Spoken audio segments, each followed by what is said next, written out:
Hi, my name is Belle, and I'm here with Tareef Jafferi, who is the founder and CEO of Happily AI, which is a HR tech. So I wanted to start off with asking whether there was a spark or a specific moment in time that made you realize you wanted to build something of your own. Yeah, I guess I grew up in a family of entrepreneurs, so it's been something that I've been hearing a lot about and just the thinking behind the problem solving, the discussions had. And so it just seemed very familiar to me as I was figuring out what to do early in my career. I studied material science and engineering. I did my BSMS, and that was very much priming me to do a very hard science research-based kind of job. So I did that. And I found out very quickly that I didn't like it. And I think a lot of it went against entrepreneurship because Mm. entrepreneurship is fast, it's messy, it's you do a lot of different things at once. You're not waiting for paint to dry, which is very much what hard science research felt like when I got into it very early. So while I was waiting for the proverbial paint to dry, I just learned how to code. I learned how to design. I wasn't good at it, but it wasn't something that I learned at school. And then I launched my first startup and I made my first set of mistakes, but I think it was very addicting. I really like how fast we could move here. I like how fast we could learn, even though it was a very deep struggle, psychologically, emotionally, physically. I couldn't get used to anything else, basically. And yeah, just I guess you get more comfortable with yourself in it over time. And with Happy AI being an HR tech, it can often feel sometimes robotic. So I wanted to know what's the core problem that you saw in this workspace that made you come up with Happily. It started off just honestly solving a personal problem. I always felt that technical problems came easy. People problems were just ridiculously hard.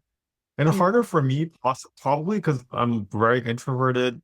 Nobody will call me a people person, but I also like to think that I'm not bad at it either. But somehow in a leadership role, I was just bad at it, right? I've had people come to tell me that they're leaving, resigning, and it would just blindside me. I'm like, how did I not see this coming? And I saw how disruptive it is. And I think as an entrepreneur leading a smaller team, you understand the team component of work.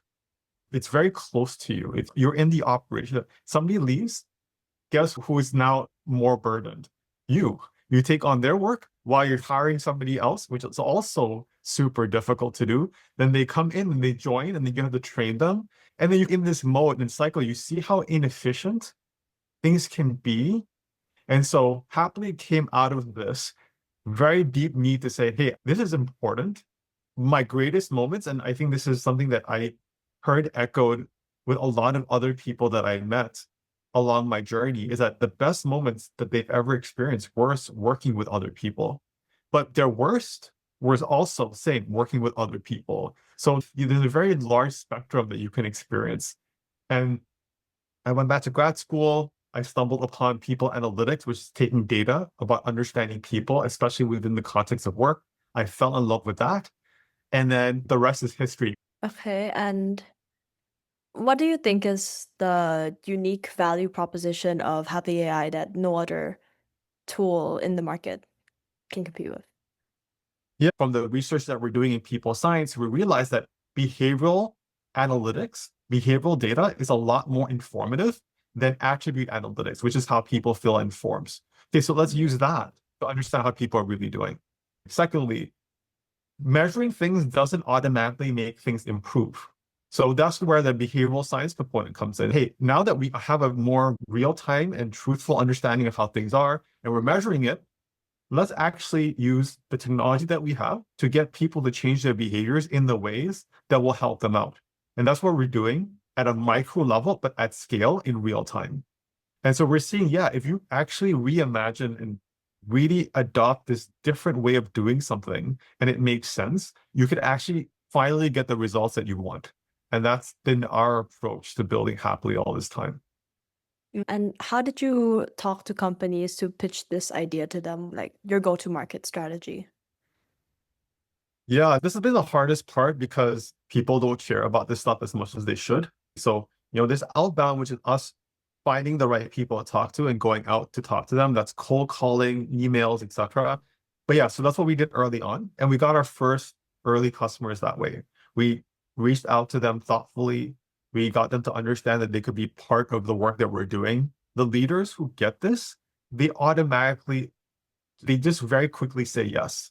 Because they're like, hey, where have you been all my life? I've been leading teams blindly all this time. I finally can have data.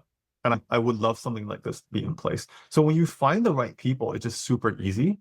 Today, because AI is just doing it automatically, you have to then rely on inbound, them coming to you. And I think the final piece, which we're trying to double down on more today, is the events, like being at events, hosting our own events, curating communities that are high trust and high value. I think those are hard to come by. And by this time, 10 years later almost, we have so much research and insights to share with the world, to let them into our world and show them the data that I think will excite them. And we're coming towards the end of our interview. I just wanted to ask, looking back, if you had to pick just one or two things that you think made you successful, what would they be? As an entrepreneur, I learned you got to obsess about the problem. The role that what the building, sure, it's good that you like it and it will help you do it better than others, but ultimately the obsession has to be about the problem that you solve. Do you know it better than anybody else? Do you want to know it better than anybody else? I spend my weekends when other people are out, I spend them reading papers, really boring white papers and scientific papers about this stuff because I'm interested in it. I'd rather not be doing it sometimes, but you end up having to do that if you want to be different, differentiate yourself, build something that nobody else can build because you have the know-how that other people don't have. So I think it took me a very long time for that to fit, to say, okay, you know what? You got to find this thing that you're obsessed about and that you can't imagine doing anything else. And that's thankfully where I find myself today. And then the second thing is also, I don't know how well I've manifested this, but it's always going to be hard. It doesn't really get easier. And your lifestyle, how you spend your time will be very different than anybody else around you if you're not around entrepreneurs. And that could be very isolating and lonely, right? And they talk about loneliness a lot, but the problem with loneliness is that it's a lot more psychologically affecting when you're also struggling. It's okay when you're successful and growing and lonely because you have at least something to ground yourself on. But when you're struggling and you're lonely, it could be very, very tough, right, to deal with because you Yeah. don't know what to hang on to, right? And so I think that that was my second thing is I spent a long time struggling with that. I made the mistake of starting to resent people around me who didn't understand the challenges that I went through. But yeah, as I grew up, I'm like, how could they? It doesn't make sense for them to understand. That's not how empathy works. So you got to find a way to deal with that. I chose it, so I better live with it. I better not let the people around me be negatively impacted by that decision. And that's also took me a long time to figure out. Yeah. Okay. Thank you so much. That was truly insightful for everything you just said. It's given me a whole different point of view as well throughout carrying this interview. Thank you for asking the questions and hearing me out as I was just rambling. So I appreciate it. But